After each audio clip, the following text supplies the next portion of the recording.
Lady Olynder is one of my favorite heroes in Grand Alliance Death.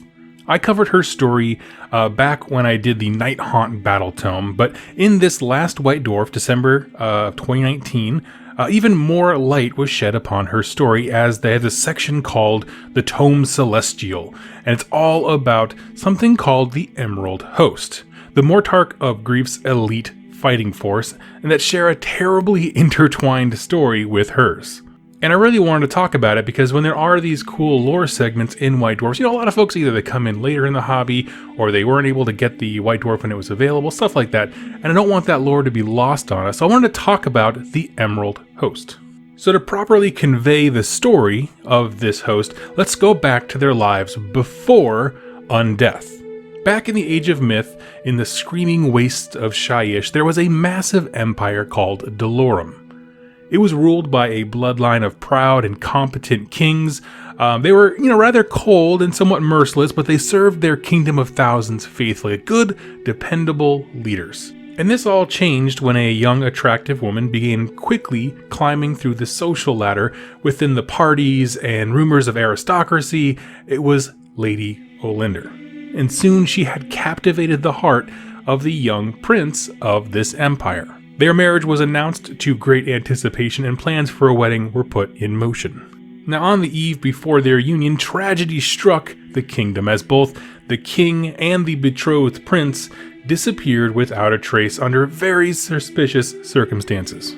One of which was that this left Lady Olynder as the sole heir, as the binding documents of their marriage were already signed and put in place. To kind of dissuade any real investigation and garner public support, or an positive opinion, she took on to large public displays of grief. Wearing her wedding veil across the city, she became known as the Mourning Bride.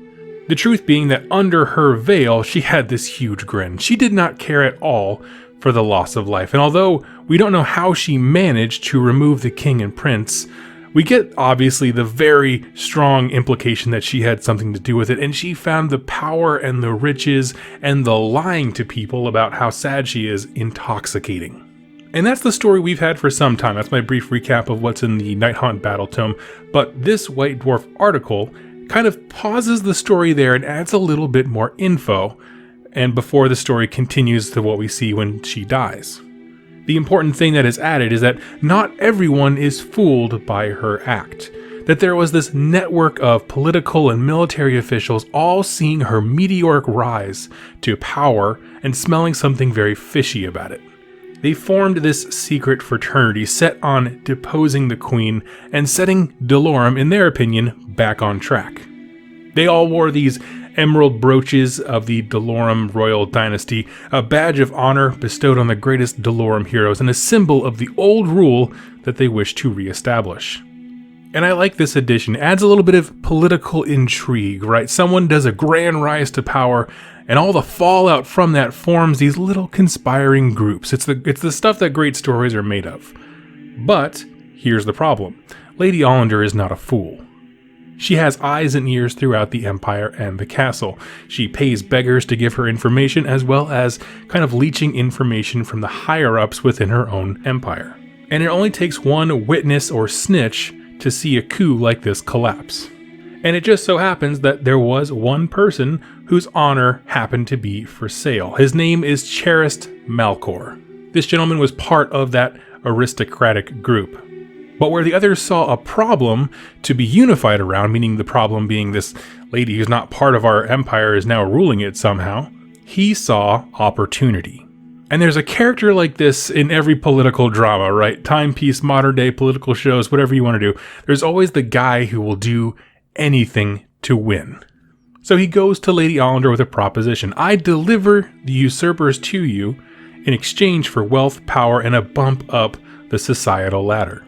And this was an egregious act of betrayal, not only to just the men and women of influence who he grew up with, but betrayal of the kingdom itself, because at this point now he's steering it further away from stopping the people who want to get it back on track, really.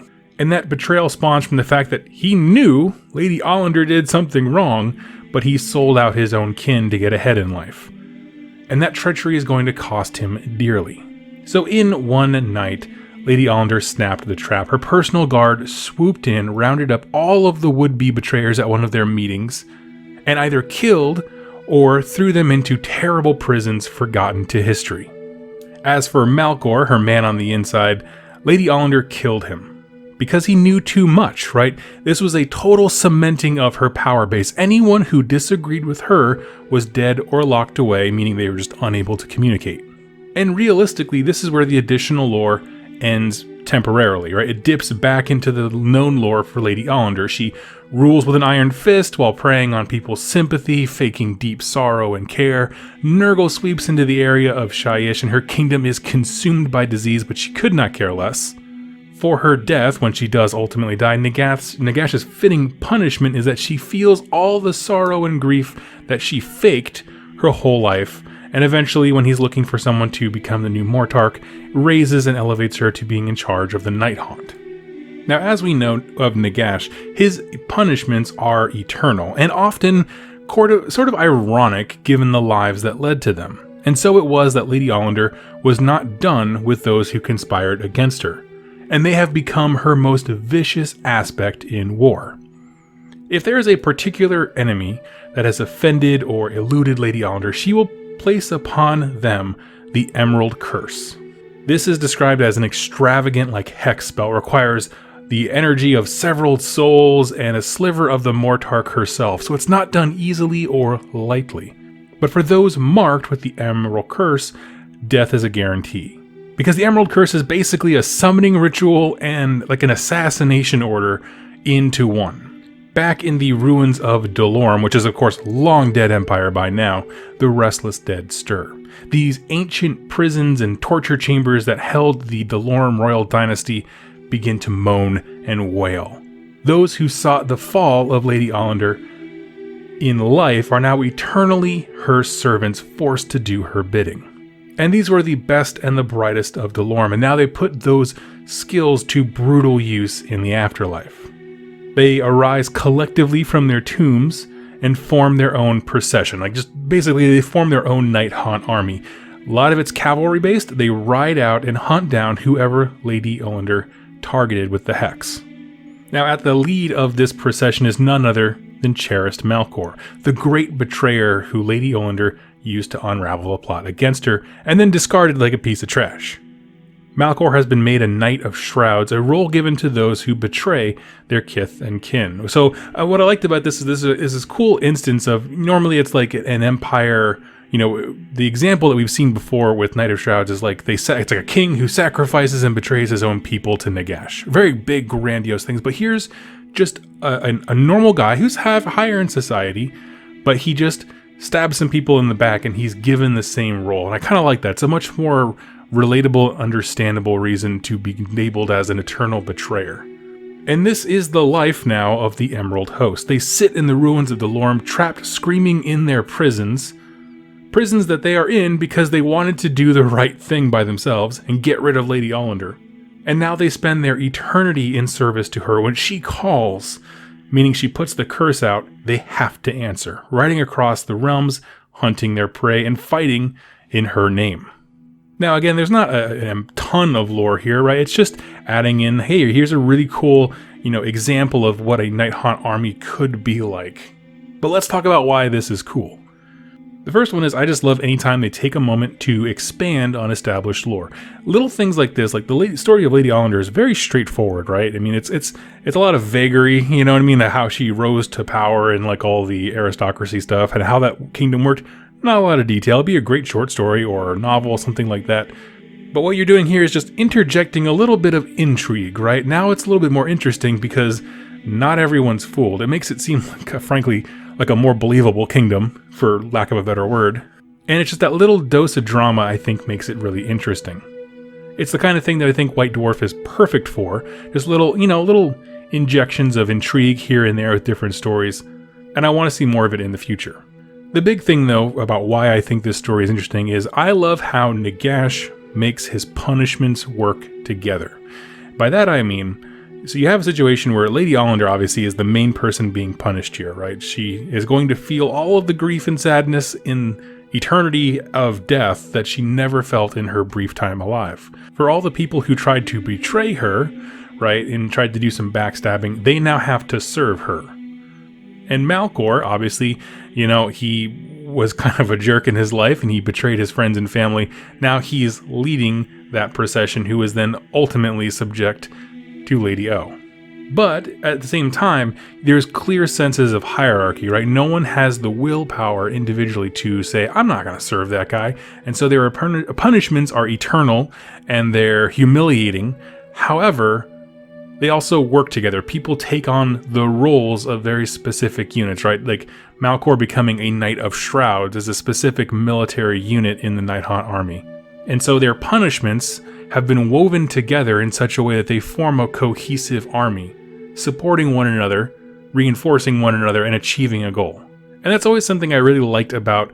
It's in Allegiance of Nagash, but they really started looking at it when it was Night Haunt and now Ossiarch Bone Reapers, of this idea of like taking bits of someone's personality based on their life and making it interlocking with your punishment, or serving Nagash in the best way possible.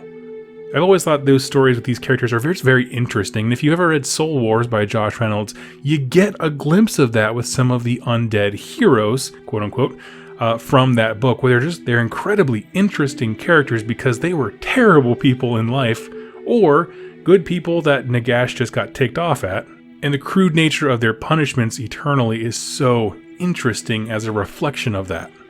So that's all I wanted to add today. I thought it was a really cool little piece. I hope they do more like it in the future for other various armies and characters. If you want to see the rules for it, I believe you can get it digitally. But basically what they did was they just made two different battalions. One is Malcor and two Dreadblade heroes, like their little minor heroes on horseback. And then there's a battalion for cavalry. Again, it's really trying to focus on the fact that these are like the knights who would like ride chivalrously across the kingdom kind of thing, and then in the afterlife, now they're stuck hunting people for Lady Olynder. I can't speak to how effective it is in the game, but hey, it is surely really, really cool. And again, if you wanted to learn more about the Night Haunt, you can go check out my video series on them down below, and I have all the information there. Thank you all so much for watching. What kind of army would you like to see this kind of work done to next? For me personally, they've done like a few Storm hosts, I think. One that I would really love to see is Maggotkin. I want a little spread like this for something like the book what we see in Plague Garden, where there's like a royal holy monastic order centered around Nurgle, like the Order of the Fly, I believe is what it's called. Something like that. I would love to see these little bits of lore turned into kind of rules, but not necessarily, injected into the hobby. So tell me your thoughts down below, and I will catch you next time. Happy wargaming, everybody.